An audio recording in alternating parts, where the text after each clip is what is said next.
Ya, terima kasih pemirsa, Anda masih bersama kami di Managing the Nation with Tandri Abeng dan kami masih membahas topik yang sangat menarik yaitu mengatasi resiko pekerja. Nah Pak Tandri, tadi Pak Sinaga sudah menjelaskan bagaimana roadmap yang diterapkan oleh Jam Sostek. Apa yang menjadi catatan Pak Tandri? Jadi sebenarnya begini ya, tadi yang dijelaskan itu bahwa roadmap itu kan harus ada rambu-rambunya. Nah itu ada 2 undang-undang. Ya. Tapi saya kira sebenarnya sebelum roadmap itu harus ada sasaran yang ingin dicapai, misinya apa dulu gitu. Tadi kan baru sepertiga atau 33% atau 30% kurang lebih yang terjangkau ya. Mestinya salah satu misinya adalah kapan dia mencapai 50%, kapan dia bisa mencapai barangkali 100%. Ya mungkin barangkali tidak mungkin ya, tapi paling tidak peluangnya itu luar biasa karena baru sepertiga. Nah, itu mestinya menjadi satu sasaran. Tapi untuk mencapai itu roadmap-nya sudah betul. Dia tidak bisa keluar dari perundangan dan peraturan.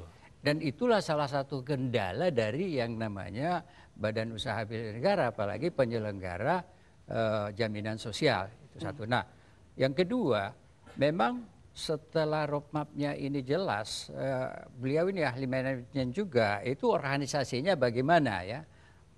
Beliau menjelaskan ada perencanaan, ada pengeksekusian, dan ada mekanisme kontrol. Saya kira sudah mencakup yang kita biasa namakan dengan total management approach. Itu sudah benar itu ya.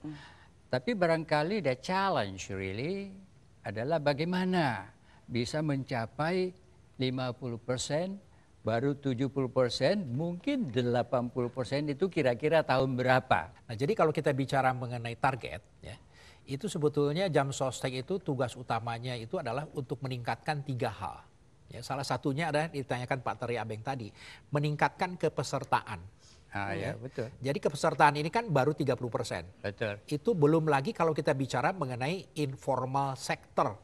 Jumlahnya lebih dari 2 kali lipat dibandingkan dengan formal sector. Ya. Jadi kalau total jumlahnya sektor formal dengan informal itu 110 juta orang kondisi tahun 2011. Jadi kalau dibandingkan dengan 110 juta baru 10%. Ya, ya. Nah, jadi peningkatan kepesertaan ini memang sudah kami susun roadmap-nya. Itu kapan itu bisa mencakup sampai dengan 100%, saya kira tidak mungkin. Pak Tari mengatakan begitu. Mungkin maksimum barangkali kalau menurut saya sebagai orang yang sudah mengelola Jam Sostek lebih dari 5 tahun, itu barangkali 80% itu sudah cukup ideal. Ya.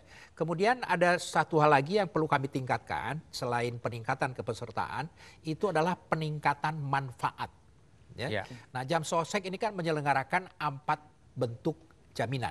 Pertama, jaminan kecelakaan kerja, jaminan kematian, jaminan kesehatan, dan jaminan hari tua. Ya. Sebagai contoh misalnya untuk jaminan kesehatan. Ya. Sejak 1 Desember kami ini memberikan tambahan atau peningkatan benefit, itu hampir semua penyakit tidak ada kecualinya. Ya, jadi sesudah 1 Desember ada coverage tambahan untuk penyakit jantung, penyakit kanker, cuci darah, HIV, AIDS. Malahan kami memberikan medical check up gratis untuk peserta yang usianya di atas 40 tahun. Berarti kalau kita bicara soal manfaat kurang lebih apa yang dilakukan oleh Jam Sostek sendiri udah maksimal ya Pak. Tapi kalau kita balik lagi ke roadmap, kita bicara soal ada satu faktor yang perlu kita perhatikan di situ ada SDM. Nah kalau kita lihat di sini Jam Sostek ini kan monopoli ya, kalau bisa dibilang kan monopoli, tidak ada pesaing di situ.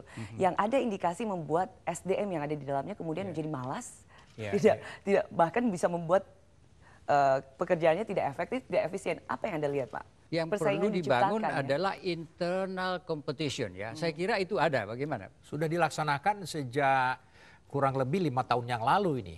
Internal competition. Kemudian juga ukurannya adalah KPI, Key Performance Indicator. Jadi setiap unit kerja mulai dari kantor pusat, katakanlah misalnya mulai dari direktorat kepesertaan, kemudian juga direktur keuangan, direktur investasi, masing-masing itu bersaing. Ya, ada ukuran-ukurannya yang disebut KPI itu. Kemudian juga di daerah, antar kantor cabang, antar kantor wilayah. Dan itu competition itu kami berikan award. Ya. Nah itu ternyata memacu mereka sehingga di antara mereka sendiri ya selalu ada kompetisi. Nah sehingga tujuannya adalah kembali lagi kepada peningkatan yang ketiga yang tadi belum saya sebutkan, yaitu peningkatan pelayanan. Ada nggak indeks katakanlah satisfaction atau katakanlah apa ya, pelanggan itu atau peserta itu merasa puas sampai seberapa jauh. Nah, peserta itu merasa puas dan ukurannya apa? Indikasi ukuran. Ini sudah dalam 3 tahun terakhir kami lakukan survei, bukan oleh kami, untuk menghindari subjektivitas. Itu ada satu konsultan pemasaran namanya Mars. Ini memang spesial dalam kaitannya dengan untuk mengetahui ya sampai di mana peningkatan pelayanan yang dilakukan oleh perusahaan-perusahaan termasuk Jam Sostek. Dan itu ada kecenderungan meningkat. Ini kami pisahkan Pak antara mutu pelayanan untuk jaminan pemulihan kesehatan dengan yang non jaminan pemulihan kesehatan.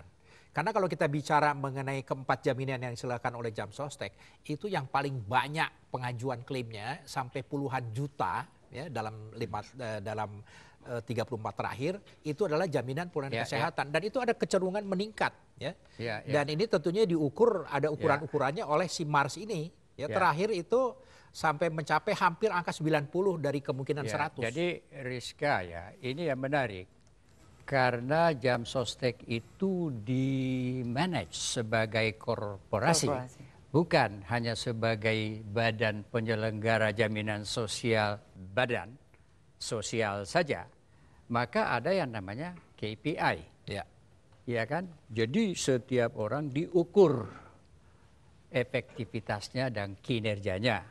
Sehingga dengan demikian, maka kalaupun monopolistis nggak bisa seseorang itu enak-enak saja karena ada ukurannya gitu. Itu dari dalam. Lalu saya menarik itu bahwa ternyata sudah ada lembaga independen yang mengukur sampai seberapa jauh kepuasan daripada peserta. Itu menarik sekali. Apakah itu ada peningkatan kepuasan yang signifikan dari tahun ke tahun atau flat saja? Peningkatannya itu tidak terlalu curam seperti ini Tetapi kami merasa bahwa peningkatan itu trennya itu katakanlah sebagai contoh tadi saya katakan target kami sebetulnya tidak 100 itu mungkin 100 itu sempurna. Hanya sampai 90 saja itu mungkin akan bisa kami capai nanti dalam 2-3 tahun terakhir ya. Ukurannya itu mulai dari 70, 75, kemudian 80-an. Itu sudah bagus memang. Sudah bagus. Jadi untuk perusahaan atau lembaga yang monopoli, Rizka, itu sudah bahagian daripada proses untuk menciptakan yang namanya pesaing. Pesaingnya itu adalah kepuasannya para peserta. Satu, kedua adalah sampai seberapa jauh setiap karyawan itu memberikan prestasinya secara terukur. Kalau itu hanya lembaga yang tidak dikelola secara korporasi, secara monopolistis, tidak perlu melakukan itu. Itu yang penting saya kira. Jadi kita perlu berikan tepuk tangan dong. Terima kasih. Kalau kita bicara seperti itu Pak Tandri, berarti kan ada nilai plus, berarti ada transformasi yang sudah dilakukan oleh Jam Sostek. Tapi ada hal yang paling menjadi pertanyaan itu adalah bagaimana kemudian quality control yang dilakukan terhadap Jam Sostek. Mungkin itu akan dijawab setelah segmen berikut Pak, kita akan membahas lebih jauh tentang itu. Dan pemirsa jangan kemana-mana, kami akan membahas bagaimana transformasi yang sudah dilakukan oleh Jam Sostek sesaat lagi.